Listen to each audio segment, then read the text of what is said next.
Bridget Bartlett here. Today, I am going to show you how to automatically update your event calendar when you upload or go live to YouTube. Okay, so this is really, really cool. I actually just built this out today for my own business. I had had this set up previously, but it was not updating the same event. It was creating a new event. And so, of course, like all things that I discover that are cool, I have to share with you guys. So, what I'm going to do is show you how to get all of this set up. Now, you can see this is my event calendar. This is just a Google Calendar, and you can use this strategy for whatever calendar that you're going to use. Um, so I have an event here and it is just called like live coaching, right? But what I want to happen is every time I upload a new event, I want it to, or a new YouTube video, I want it to update the event on my calendar. I don't want it to create a new event. So I'm going to show you how to get all of this set up. That way, when people go to your calendar, not only can they see what you are planning in the future, if you already have those events scheduled, but you can also see what happened in the past, if they're looking for a specific video. Okay. So I want to show you how to get all of that set up. Now, if you're not a member of our program and you're interested in learning how to become a white label SaaS reseller, you can go to myvisionagency.com. You can click here to join our free training. You can also click here to explore different membership options. Okay. So you'll see here that I have my standard Google Calendar, okay? And you'll see also what I'm going to use to connect or update this is going to be Zapier. So technically, you could use Pabbly or Make or whatever you're using, but as long as it pulls in info from YouTube, okay? So what I'm going to do is I could just type in what I want, but I actually just like to create my own Zaps. So I'm going to go to Zaps here, and these are all like brand new trial accounts. So it's literally brand new. So hopefully I don't run into any issues. Okay, so we're going to say YouTube, but wait. Before I get into all this simple stuff, let me show you what is possible when you are able to accomplish this, because not just can you update your calendar, but I want to show you my up to date workflow. This is what I do every single day. Every single time I create a YouTube event, all I need to do is add that into a specific playlist, and then it triggers all of these automations here. So let me just quickly walk through here. And if you're not familiar with, using Zapier or Pabbly or Make, there's tons and tons of videos on my YouTube channel. There's also tons all over the internet. Okay, so you want to just really choose your best option. I prefer Zapier. Um, but you're going to choose to start the video in a new playlist. And then what's going to happen is I am going to create a task inside of ClickUp. That's what I use for project management. And then we're going to create another task, which is to post to communities. We're going to create a subtask within that task that is to post to YouTube community. Then we're going to post to the My Vision Agency community. And we're creating a subtask to post to the free community, to post to the partner community, copy the event to the Facebook group.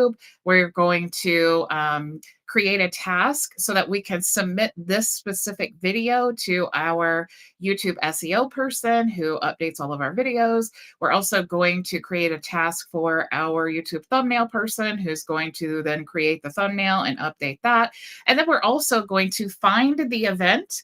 So you could technically create an event, okay, and then it would just be the one step. But if you want to update an event, you have to first find it and then you can update it. Okay. So that's the basic process. And if you understand Zapier, that probably makes complete sense to you and you're ready to rock and roll with all of your automations. Okay. So now, once we're inside of Zapier, let's back up a little bit. Okay. Because if you're like, whoa, this is super overwhelming, don't worry about it. I'm going to break this down and we're going to make it really, really simple. Okay. So now, when you're using Zapier, the very first thing, just like any workflows, we need to choose a trigger. So, what needs to happen to make the rest of what we're building out here? What needs to happen to make that start working? What's going to tell the system that we need this workflow to start working? So, what we're going to do is search for YouTube, okay? Because what we're doing is, remember, we want to every time we upload a video to YouTube, we want that to be the trigger, okay? Now you'll see here that you can trigger this based on a new video by search, a new video by channel, or a new video by playlist. Now, I used to have, and you probably saw a few weeks ago when I was just getting all of this, still working through the processes. I had where it was any video. Okay, so I said any new video. The problem with that is if you are uploading short form video, that counts as a video.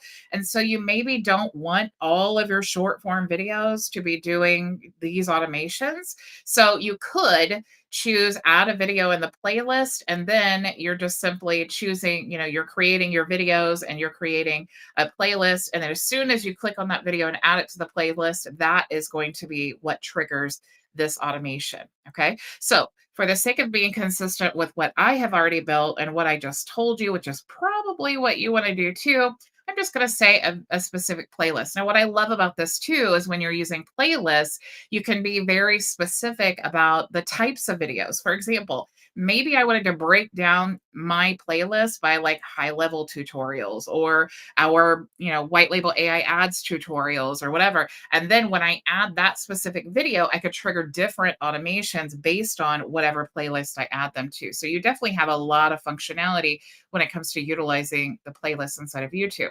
So I'm going to go ahead and say new video and playlist. And now it's going to ask me to connect to YouTube. So I'm in a different browser. I'm in a test account. I'm going to go ahead and log in now to my YouTube channel. Now YouTube is connected to my Zapier account. Okay, super easy. Now I'm going to click continue, and I need that playlist ID. Okay, so inside of my channel, I want to choose how, like, what playlist do I want to trigger these automations. Okay, now I don't actually have any videos inside of this channel, so let's go ahead and let's just upload one so that because I don't think okay, yes, we can create a playlist here. Okay, so I'm just going to go create a new playlist. I don't have to upload a video. So I'm just going to say test playlist. I could add a description, but I'm going to make this public and we're going to click create. Okay, so now I have my test playlist. So what I'm going to do is I am just going to go ahead and open up this playlist. And up in the top, and you probably can't see it, so let me bring it down here. Up in the top, you'll see it says playlist hyphen, and then we have this code down here, okay? And then you'll see hyphen edit, all right? Now, what we want is this code for the playlist. Let's go here. We want this playlist code, all right? So it's going to be before playlist and before edit. Or you could even look at the live playlist and you should see your playlist ID. Okay, so let's go back here. If we clicked on here, and let's actually go into the YouTube. Also here, you could see the playlist. Okay, so it says playlist question mark list equals, and then you'll have this number here. Okay, or this code for your playlist. So what I want to do now, I have my playlist. I want to go back to my YouTube channel, and I'm going to paste that playlist ID in there. Okay, so now I have my playlist ID. I'm going to go ahead and click to continue. All right. So now it's testing my trigger, and we'll go ahead and say test. Okay. So it's no videos have been found, and that's because we don't have any videos on this channel. So let's go ahead and just upload. Let's create a sample video here. Create, upload videos. I'm sure I have like a million videos on my channel. Let's just upload one from a weekly Q&A we did. And now you'll see this is all the standard stuff, but here is where we're going to choose our playlist. Okay, so let's just go ahead and add that as test here. And we're going to go ahead and click next. Oops, let's say no, it's not made for kids. Let's actually make this. I don't think that it makes a difference if it's public or private, as long as the list is public or private, but let's go ahead and we'll just leave it like that. We're not going to add any end screens. And we're not going to do any checks. Here's what I was looking for public or private. Let's just say unlisted just for now because I don't want to get like a copyright strike or something. So we'll say save. And now our video is uploading. Okay. But we have added that already to the test playlist. Let's go ahead and click test. And hopefully, there we go. So now it's recognized that video and that has been added in our playlist. So that's the test that we needed to do so that it knows what data to pull in. So we're going to click continue. Now, what's the next step that we want in our workflow. So we're uploading a video, we're adding it to the YouTube playlist. Now, what do we want to happen next? So in this scenario, we wanted to update our Google Calendar. Okay. So are we going to find an event or create an event? If we're going to create an event, we can just go ahead and do, create detailed event. Okay. But if we're actually searching for an event that we've already created, if we're kind of looking for something like this, where we have our regular schedule every day when we go live. But once we have created that event for the day, I want it to update that appointment or that event on the calendar, right? So you can see all of this. It says what the actual training was and all of that, and the actual specific video for that training. But down here, it's just kind of a universal text, right? So it's just saying, hey, here's where we have our live training, and it's going to be at this time. But we don't have the specific topic yet. Okay. So if that's what we want to do, then we would want to create our event. Okay. So I'm just going to go create event, and let's just say live training. And let's say that we want to, let's just make this. We'll do, actually, let's go to more options. I like this screen better. Okay, so we're going to say, let's say every day between 2 and 3, and we're going to say it does repeat. Let's say that we want it to repeat weekdays, Monday through Friday. And of course, join us for our awesome event. And then you would want to add, whatever it is that you want to add here. And you could even set a notification for yourself, and then, of course, save. Okay. So now we have this. Oops, let's go back because I wanted to make it for more days. Yeah.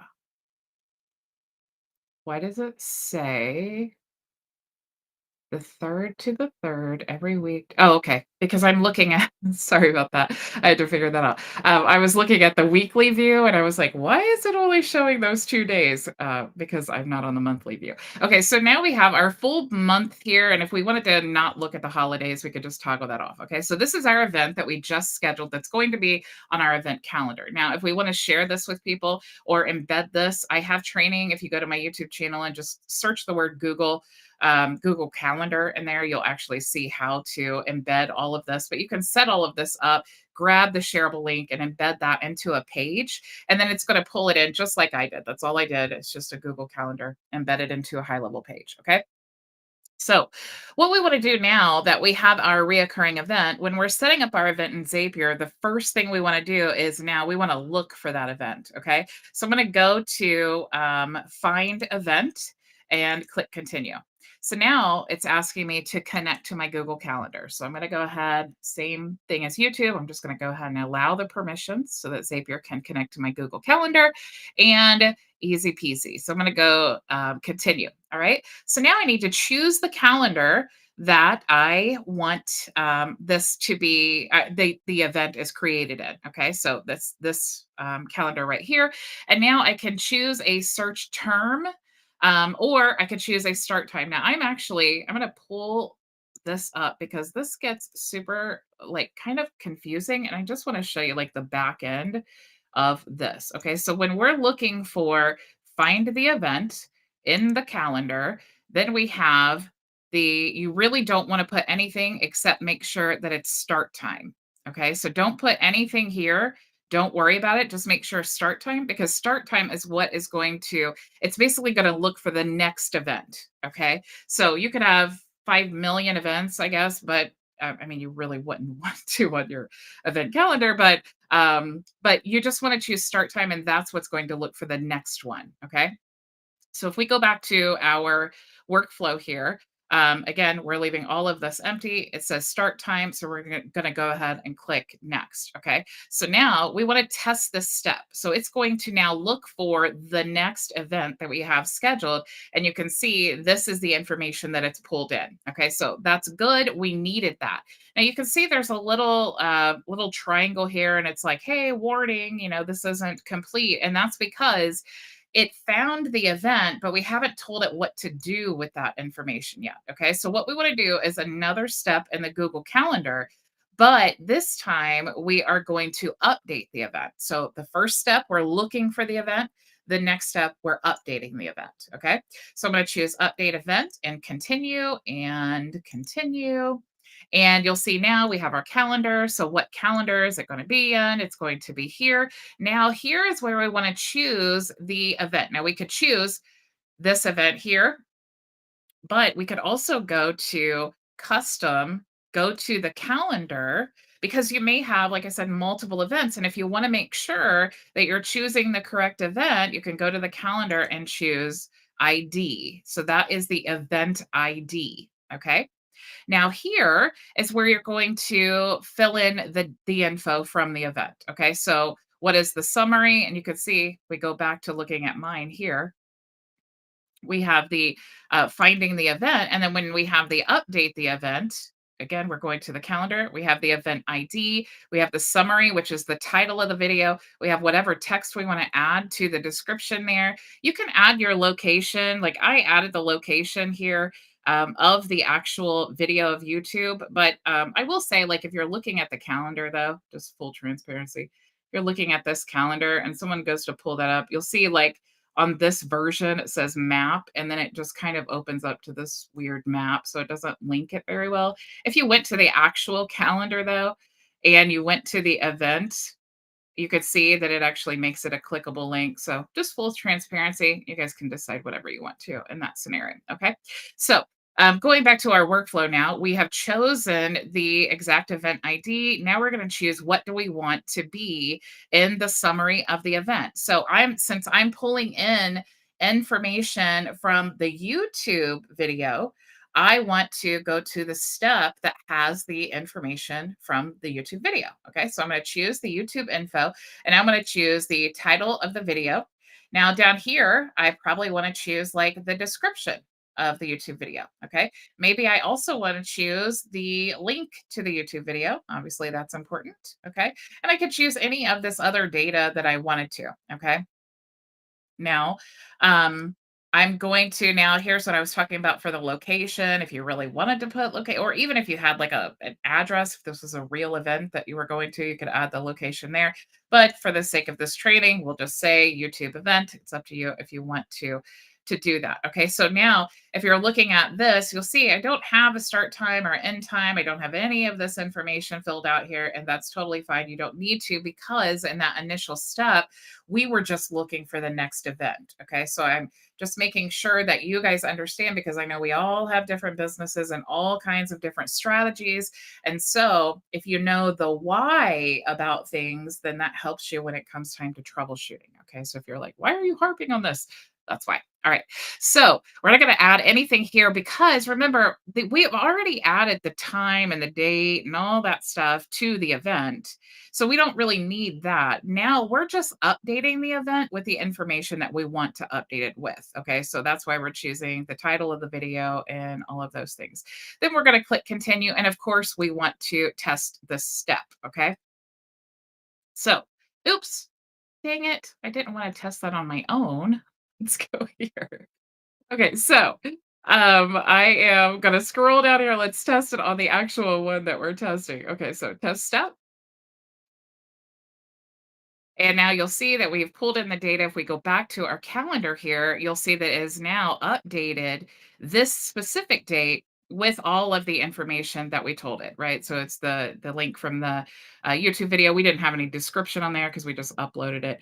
And then, of course, the title and the YouTube link. Okay, so super, super cool way of setting up your automations. And like I said, you guys can build this out, get as advanced as you want to, and really create some super awesome workflows like this that is going to save you so much time. I just cannot tell you how much time this saves. Even if it's just for you and you're not working with another team, being able to remind yourself of all the different things that you need to do once you have, for example, uploaded a YouTube video. That's really going to help your processes and to remain consistent. Okay. So, thank you all so, so much for joining me. Remember, if you're not a member of our program, you can go to myvisionagency.com, check out all of your options to join.